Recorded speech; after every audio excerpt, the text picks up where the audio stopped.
पौष्टिक आणि झटपट होणारे उपवासाचे आप्पे पाहूया। यामध्ये काही टिप्स शेअर केल्या आहेत, त्यामुळे आप्पे छान जाळीदार होतील। चला तर मग रेसिपीला सुरुवात करूया। आज आपण बनवणार आहोत उपवासाचे आप्पे। उपवासाचे आप्पे बनवण्यासाठी मी इथे एक मोठी वाटी बगर घेतलेली आहे आणि छोटी वाटी साबुदाणा घेतलेली आहे। हेच प्रमाण असू द्यायचं आहे। त्यासाठी दही, शेंगदाण्याचं कूट हे लागेल तेवढंच टाकायचं आहे, बारीक कट केलेली हिरवी मिरची आणि चटणीसाठी शेंगदाणे आणि मिरची, चवीसाठी मीठ। चला मग आता रेसिपीला सुरुवात करूया। सुरुवातीला गॅसवर पॅन गरम करायला ठेवायचा आहे।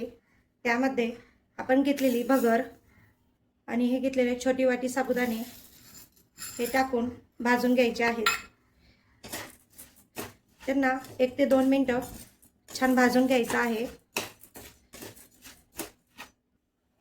हे पहा, 2 मिनिटं भाजल्यानंतर आपण आता हे काढून घेऊया।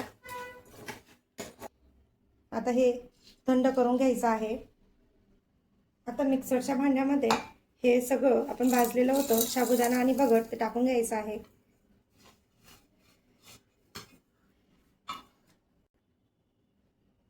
यामध्ये टाकायचं आहे दही,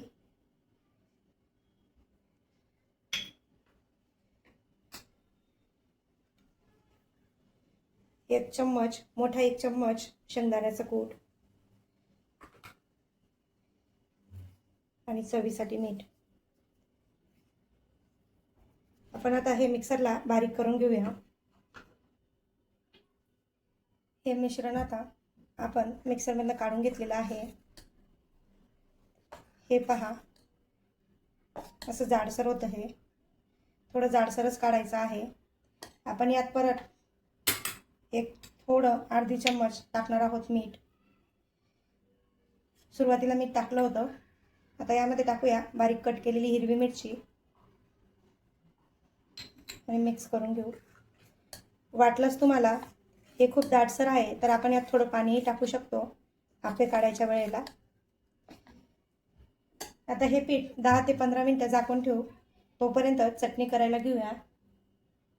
चटणी बनवण्यासाठी घ्यायचं आहे अर्धी वाटी भाजलेले शेंगदाणे, 3 हिरव्या मिरच्या आणि चवीनुसार मीठ। हे मिक्सरमधून बारीक करून घ्यायचं आहे। हे पहा, रेडी आहे आपली आपण तयार केलेली आताची चटणी शेंगदाण्याची। आपण ही आता काढून घेऊया। चटणीला जिऱ्याची फोडणी देऊन घेऊया। एका कढल्यामध्ये तेल गरम करायला ठेवलेलं आहे।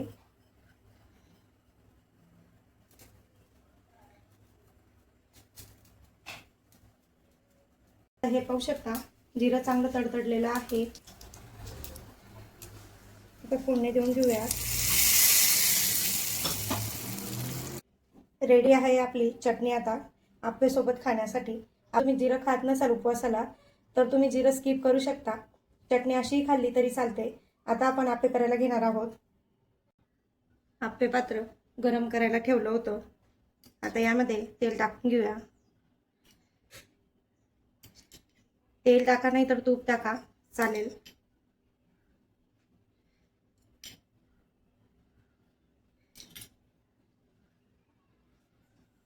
हे थोडं गरम झाल्यावर आपण यात पीठ टाकूया। 10 ते 15 मिनिटं आपण ठेवलं होतं झाकून। आता ते छान व्यवस्थित सेट झालेलं आहे, हे पाहू शकता। पण त्याआधी सर्वात महत्त्वाचं, भांडं गरम होतंय तोपर्यंत तुम्हाला एक महत्त्वाची टिप्स सांगणार आहे। आता या पिठामध्ये आपल्याला टाकायचा आहे एवढा सोडा पाहू शकता किती कमी प्रमाणात घेतला आहे। तो यात टाकून देऊ आणि थोडं पाण्याचा थेंब टाकायचा आहे आणि हे पीठ परत एकदा छान मिक्स करून घ्यायचं, जेणेकरून आप्पे छान फुलतील आणि मऊसूद होतील।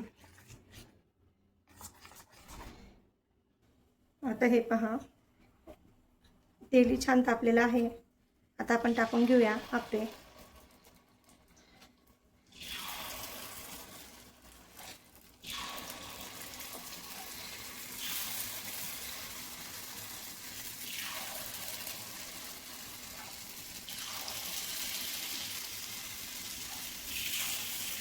आता 2 मिनिटं झाकण ठेवून द्यायचं आहे.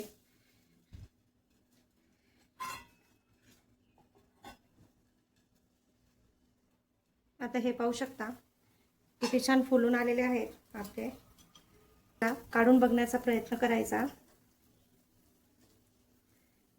थोडं अजून त्याला होऊ द्यायचं.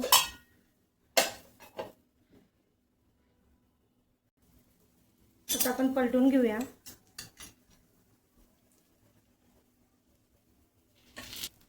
आणि आलेत ना सुंदर आपले आप्पे. चला मग आषाढ स्पेशल करताय ना आप्पे. कोणाला ही रेसिपी आवडली किंवा व्हिडिओ कसा वाटला, रेसिपी एकदा करून बघा. रेसिपी कशी आली मला कमेंटमध्ये नक्की सांगा. हे बघा, परत यावर ना थोडं थोडं तेल टाकत जायचं आहे. साईडने टाकायचं आहे. परत झाकण ठेवून 5-1 मिनिटं होऊ द्यायचं आहे. आता काढून घेऊया. हे बघा किती छान असे झालेले आहेत आप्पे. आता काढून घेऊ. जास्त वेळ ठेवला गॅस बंद करू सुरुवातीला. हे पहा किती छान असे आप्पे आपले आलेले आहेत. त्यांना जाळीही छान पडलेली आहे. इतके सॉफ्ट आहेत, खूपच सॉफ्ट आहेत. आपण आता राहिलेले हे आप्पे काढून घेऊया. मग त्याचप्रमाणे सगळ्याला तेल लावून घेऊया. आणि परत त्याचप्रमाणे टाकून घेऊया आप्पे. हे बघू शकता.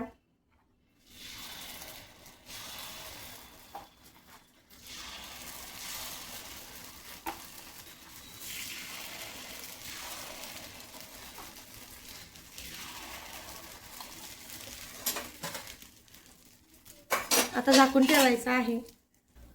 परत उलटून घेऊया. हे सेकंड बॅचचे आप्पे आहेत. एकदा बघून घ्या. किती इझी पलटवता येतं त्यांना.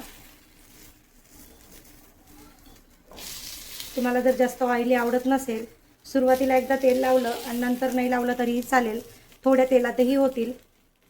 आता यावेळेस मी कमी तेल लावलेलं होतं, पण यानंतर थोडं बाहेरून टाकून देऊया म्हणजे ते छान शिजतात. आता झाकण ठेवून 2 मिनिटं पाप काढून घेऊ. आता काढून घेऊया. हे पहा,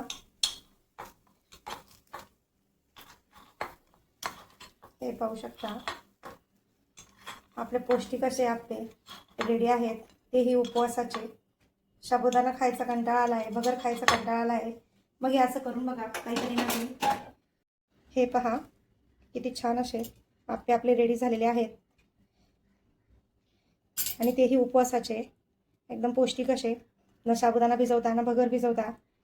एकदम झटपट होणारे. एकदा ही रेसिपी नक्की ट्राय करा. त्यातला आता एक आप्पे मी तुम्हाला काढून दाखवते. हे बघा किती छान जाळी पडलेली आहे आणि छान शिजलेले आहेत. हे पाहू शकता. आहे ना छान रेसिपी. व्हिडिओ आवडल्यास लाईक करा, शेअर करा आणि आपल्या स्वातीज रेसिपीला सबस्क्राईब करा. पुन्हा भेटूया अशाच चविष्ट रेसिपीसह. धन्यवाद.